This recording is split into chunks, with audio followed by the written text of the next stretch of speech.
दोस्तों नमस्कार। दोस्तों मैं हर बार की तरह आज फिर आप लोगों के बीच में सुप्रीम कोर्ट का एक लेटेस्ट अपडेट लेकर आया हूँ। बहुत ही महत्वपूर्ण सुप्रीम कोर्ट का निर्णय आप लोगों के बीच में लेकर आया। दोस्तों जो मेरे मित्र मेरे अभी शर्मा लॉफुल यूट्यूब चैनल से नए जुड़े हैं, प्लीज़ वो मेरी वीडियो को लाइक करें और सब्सक्राइब करें। दोस्तों इतना चौंकाने वाला फैसला है, आप भी इस फैसले को सुनकर एकदम प्रफुल्लित हो जाएंगे, खुश हो जाएंगे। और बहुत से लोगों को इस फैसले के बारे में मालूम भी नहीं होगा। आप मेरी वीडियो में कंटिन्यू जुड़े रहना, अंत तक जुड़े रहना। फैसले की एक एक बारीकी को बड़े सही और सत्य तरीके से आपको समझाऊंगा और बताऊंगा। दोस्तों सुप्रीम कोर्ट ने अभी 3 सितंबर 2025 को इतना चौंकाने वाला फैसला किया है, इतना लाजवाब फैसला किया है देश हित में, जो वाकई आप लोगों को बहुत लाभ पहुंचाएगा, बहुत फायदा पहुंचाएगा। दोस्तों सुप्रीम कोर्ट ने कहा है कि अगर प्रथम दृष्टता अपराध सिद्ध ना होने पर SC/ST एक्ट के अंदर व्यक्ति को अग्रिम जमानत यानी एंटीसिपेटरी बेल दी जा सकती है। बहुत ही लाजवाब फैसला है, क्योंकि बहुत से लोगों का तो SC/ST एक्ट के तहत FIR दर्ज होने पर ही दम निकल जाता है। वो यह सोचने लगता है कि इस एक्ट के में अब आसानी से बेल मुझे नहीं मिलेगी, मुझे जेल जाना ही होगा। लेकिन सुप्रीम कोर्ट ने बड़े विस्तार से आपको समझाया और बताया है कि आपको इसमें भी अग्रिम जमानत मिल सकती है।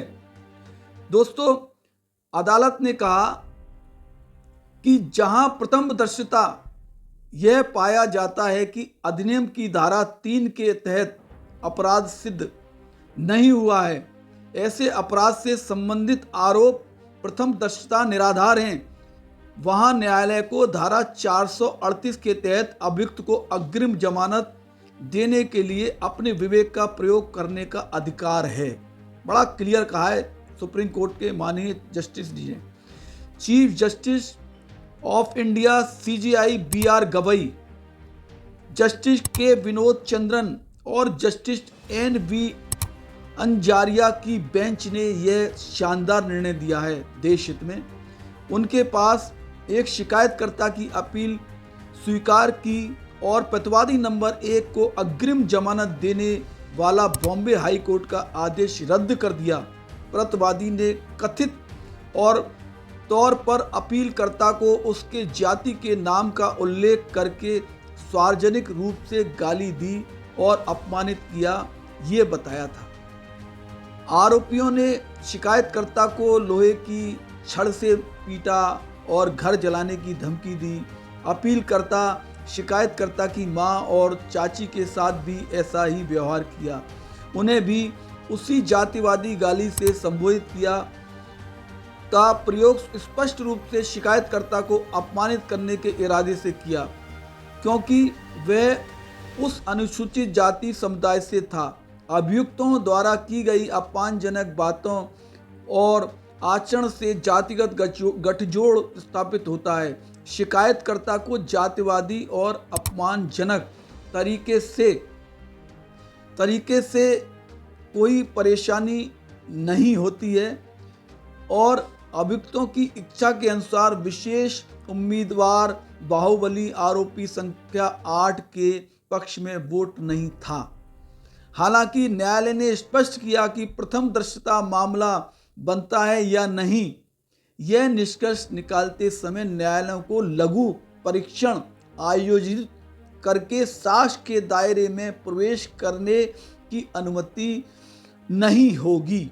न्यायालय ने फिर कहा, अपराध के घटित होने के बारे में प्रथम दृष्टता मामला न बनना एक ऐसी स्थिति मानी जाती है जहां न्यायालय प्रथम दृष्टता ही या प्राथमिकी में दिए गए कथनों को पढ़कर ही निष्कर्ष पर पहुंच सकता है। इस संबंध में FIR की विषय वस्तु और आरोप निर्णायक होंगे।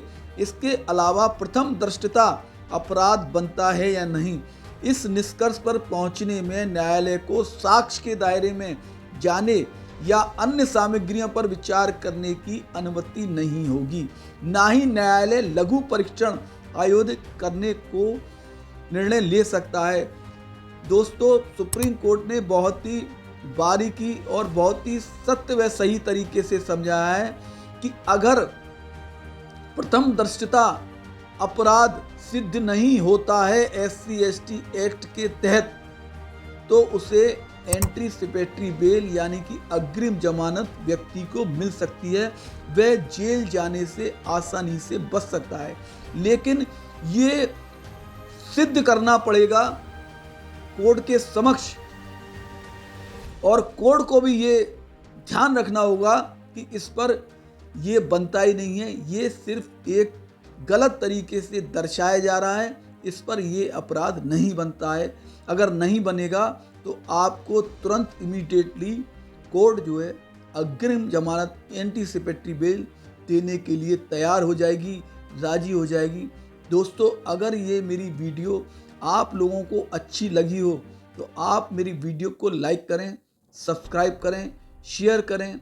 और दोस्तों, आप लोगों के पास ऐसी कोई जन समस्या है, ऐसी कोई जन समस्या का बिंदु है जिसको उठाने से, जिसकी वीडियो बनाने से वो समस्या दूर हो सकती है, जनहित में उसे बहुत बड़ा फ़ायदा मिल सकता है, तो दोस्तों ये चैनल आपका है। आप बेधड़क मेरे चैनल पर कमेंट्स बॉक्स में कमेंट कर उस वीडियो के बारे में, उस समस्या के बारे में लिखें।